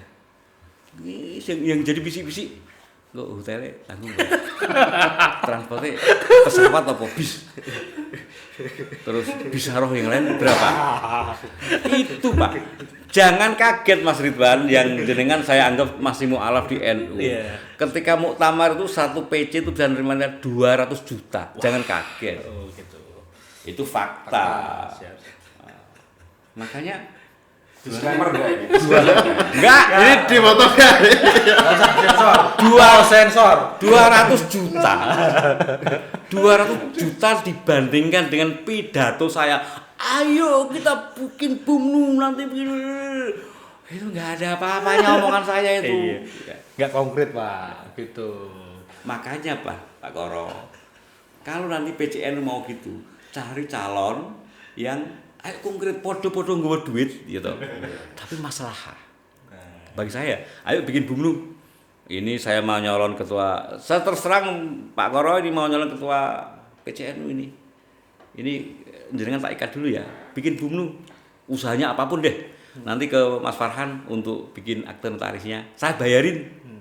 Nanti akan saya kasih modal penyertaan 100, Pak. Yang 50 itu tidak akan saya minta. Tapi yang 50 akan saya minta kalau saya nggak jadi misalnya. Kemudian semuanya tidak akan saya minta ketika bisa mempertanggungjawabkan sampai 3 tahun misalnya perusahaan bumnunya itu. Wah, menang saya. Banyak 100 juta itu. Pak, kalau tadi di muktamar itu jenengan bilang Pak, pasti ya kira-kira bisa dapat 200 atau sekian ratus juta setiap PC gitu. Berarti jadi ketua umum PBNU itu seksi sekali, Pak. Loh. Posisi menentukan Prestasi. Nasi. Oh ya. Jadi gini. Saya selalu bikin satu perandaian. Iya. Ketua ranting NU dia akan biasa duduk dengan kepala desa. Iya. Dia akan disebut sebagai tokoh agama. Kepada yang terhormat Bapak Kiai Ridwan untuk pinarak di jajaran lurah. Siap. MBC dia jajar sama Kapolsek, camat, iya. Koramil kan itu. Berbincang lah. Iya. NU PC. Wah, dia tidak hanya duduk Pak Koro. Itu bisik-bisiknya banyak, bisa itu. Oh, bisa. Nah, apalagi PBN. Betapa seksinya brand NU tadi. Iya, betul. Iya. Makanya saya pernah bingung menghitung. Saya pernah ikut kongres di Kalimantan, di mana itu, di Kalbar itu mana? Banjarmasin ya? Banjarmasin ya? Saya pernah ikut kongres Garda Bangsa. Saya menghitung anggarannya aja bingung, Mas. Ini duit kondi jumlahnya kira bingung. Itu sudah puluhan tahun yang lalu. Kenapa? Pesawat pulang pergi, kemudian hotel, kemudian masih sanggup. Nah, saya baru ngitung Jawa Tengah ya, 35 kabupaten kota dulu itu. Itu di booking tiket pulang pergi pesawat dua orang berarti 2 orang kali 35 berarti sudah 6 berarti 70 ya. 70 tambah PW-nya. Kan lebih. Itu di booking pesawat pulang pergi. Saya naik pesawat terbang pertama kali yaitu ikut kongres apa? Garda Bangsa. Saya bingung itu. Itu baru Jawa Tengah itu belum mesti menang, baru 35. Iya. Masih ada yang lain banyak. Aduh, dari mana? Nah, berarti ketika ada acara-acara seperti itu banyak duit. Nah, kalau kok ketua PC kok sampai ikut nggak dapat duit, ya jenis-jenisnya seperti Pak Koro. Nggak pinter main. Mukhlisin.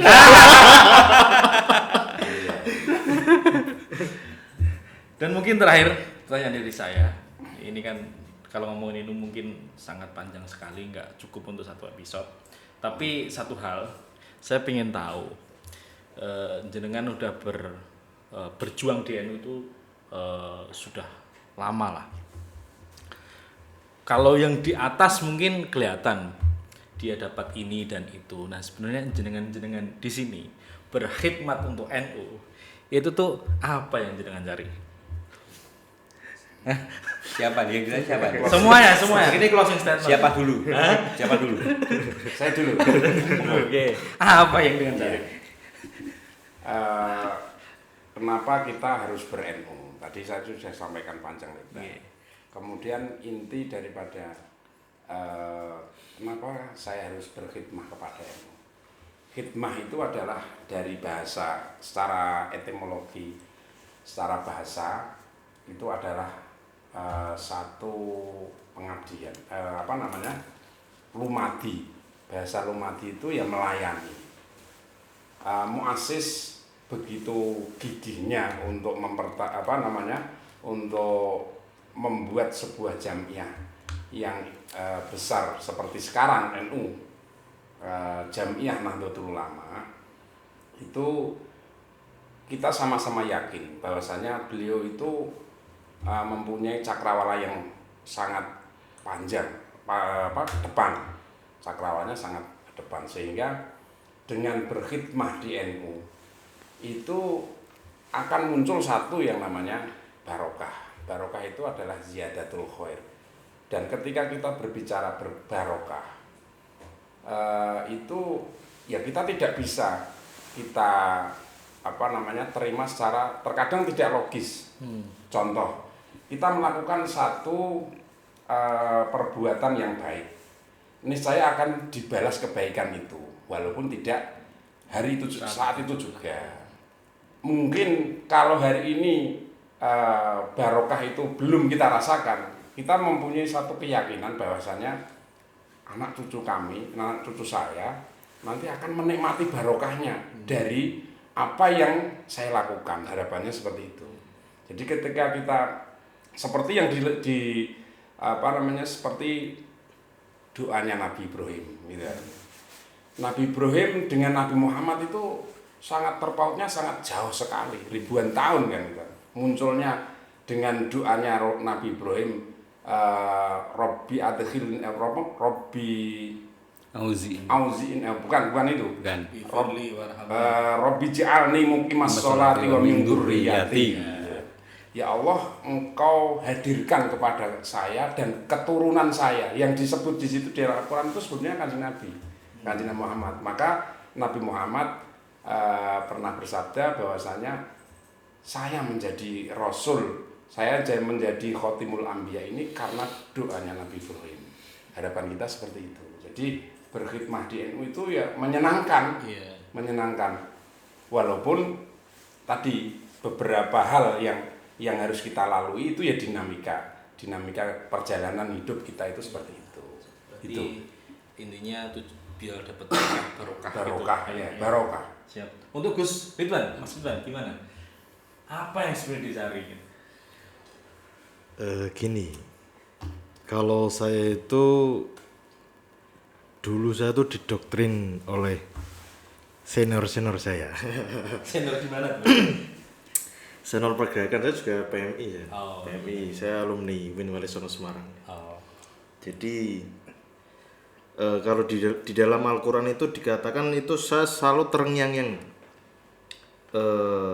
Wa may yattaqillaha yaj'alhu makhraja min haitsu wa may yarzuqhu min haitsu la yahtasib. Wa yarzuqhu min haitsu la yahtasib.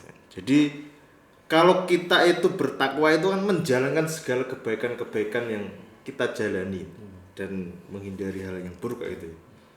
Tentunya harapan kita itu kita selalu mendedikasikan kebaikan-kebaikan itu atau bahasanya tadi hikmah di Nahdlatul Ulama. Hasilnya jangan ditanya. Kita akan mendapatkan sesuatu yang tidak kita sangka-sangka. Dan itu saya rasakan. Tanpa kita mengharapkan sesuatu itu wis dipernahke gitu. Artinya ya kita menjalankan suatu kebaikan-kebaikan itu terus menerus yang endingnya tadi al-harokah itu barokah. Barokah itu adalah ziyadatul khair tadi. Ya endingnya kita adalah generasi penerus yang hanya meneruskan lakonnya para pendahulu kita. Menjalankan hanya meneruskan ya sesuai dengan tadi kapasitas kita. Kalau kita sebagai orang yang punya intelektual berarti kita dedikasikan dengan intelektual kita. Kalau kita sebagai agnia ya mentasarufkan fulus. Kalau kita sebagai apapun lah, sebagai kiai, sebagai pejabat itu jadi dia sangat beragam. Jadi enak, unik dan asik gitu. Jadi kan nanti ketika sudah malah harus ikut masuk tenanan. Oh iya, harus Segera mendapatkan zakat berarti. Mu'alafatul qulubum termasuk asnaf. Jadi intinya meneruskan laku lampah yang intinya itu selalu kita selalu berbuat kebaikan yang endingnya ya akan kita nikmati dan anak cucu kita akan menikmati itu. Ya urusan hasil ya pasrah kita tuh min haitsu la yahtasib. Saya kira itu. Makasih. Dan terakhir untuk Mas Lehan. Apa sebenarnya yang dicari? Pertama dan terakhir. Iya. Begini, saya pernah membuka sebuah pidato dengan uraian kalimat begini. Alhamdulillah Bapak Ibu, kita semua bisa menanggalkan salah satu kewajiban kita, yaitu kewajiban berdakwah. Dan alhamdulillah lagi bahwa kita berdakwah ala nahwiyah. Nah, artinya orang ber-NU itu dia melakukan yang khususnya yang fungsionaris ya, yang pengurus itu dia sudah menanggalkan satu kewajiban yaitu dakwah. Selama itu wajib. Kemudian alhamdulillah lagi apa? Dakwahnya ala Ahlus Sunnah wal Jamaah, ala NU. Ini beda. Dan kita melakukan itu. Selanjutnya adalah bahwa kalau saya pribadi, saya pernah membuat satu poster dengan gambar saya itu dengan tulisan begini. Quotes sih. Iya, quotes today. Quotes today. Itu gini. Ber-NU itu tidak sekedar berorganisasi, tetapi bertorikoh. Wa idhari sa'iri ala torikoti jam'iyati nahdlatul ulama. Itu. Ber-NU torikoh. Torikoh itu apa? Torikoh kan menunjukkan jalan toh. Ketika Mbah Hasim, semua orang NU pasti percaya bahwa Mbah Hasim itu orang yang dan ketika orang yang itu bilang kowe tak jago santriku le. Kowe nek tak jago santriku to le. Kowe tak dongake husnul khotimah le. Saya bertanya kepada Mas Habib, adakah keinginan lain bagi orang beriman, orang Islam selain husnul khotimah? Tidak ada. Dan itu dijamin oleh Mbah Hasim. Itu thariqah. Nah, kemudian ber-NU menjadi pengurus itu bukan pilihan, Mas. NU itu bukan pilihan, NU itu memilih. Banyak orang yang aku pengen ikut NU, kemudian dia dengan berbagai cara ikut menjadi pengurus NU. SK turun, tidur dia. Banyak. Ada juga yang kemudian dia ditempatkan di mana saja dia jalan dengan baik. Dan ini orang-orang terpilih. Pengurus NU itu orang-orang yang terpilih.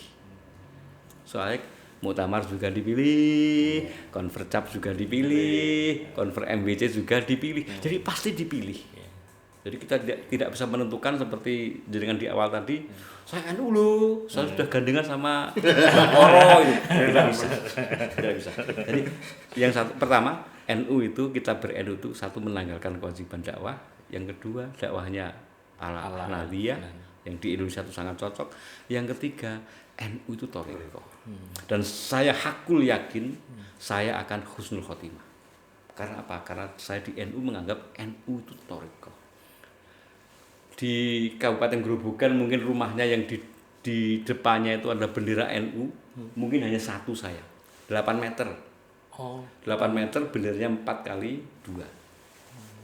Ya 4 kali 2. Dan bentangkan Dan sekarang masih berkibar terus. Artinya apa? Saya pengen NU itu ya dohirun babatinah gitu loh, serius gitu loh. Enggak jadi pengurus pun tetap NU. Jadi Jamiah. Closing statement saya adalah untuk semua tadi menjadi NU itu baik dan itu dipilih. Anda ketika masuk NU, Anda kok tiba-tiba ikut PDPKPNU, itu Anda dipilih bukan memilih. Dan bahwa orang ber-NU itu bukan warisan, iya. Tapi orang-orang NU berkeyakinan bahwa genetika itu akan masuk. Yang terakhir ya ber-NU itu biasanya kita memang selalu riang gembira, wis bar gelut ya sudah kita ngopi lagi, ngerokok lagi. Dan NU itu asik gitu. Dan insya Allah siapapun yang ikut NU dan meyakini dawuh Mbah Hasyim itu yakin bahwa dia akan husnul khotimah. Selesai. Ketika kita dapat husnul khotimah itu selesai kok sudah semua urusannya. Itu. Terima kasih. Terima kasih atas waktu sharing-sharing, diskusi, informasi yang sangat banyak, yang sangat penting, terutama tentang pengetahuan ke-NU-an. Dan tadi di awal saya bilang bahwa saya ingin melakukan pencarian, ya mungkin tidak 100% pertanyaan saya bisa terjawab karena mungkin tidak sempat saya tanyakan karena durasi waktu. Ya mungkin di lain kesempatan kita bisa ada kesempatan buat ngobrol-ngobrol lagi. Terima kasih atas waktunya buat Mas Lehan, buat Gus Ridwan dan Mbah Koro sudah mau mampir dan mengisi di podcast Ramah ini. Dan dari saya sekian, sampai jumpa di podcast selanjutnya. Assalamualaikum warahmatullahi wabarakatuh. Waalaikumsalam warahmatullahi wabarakatuh.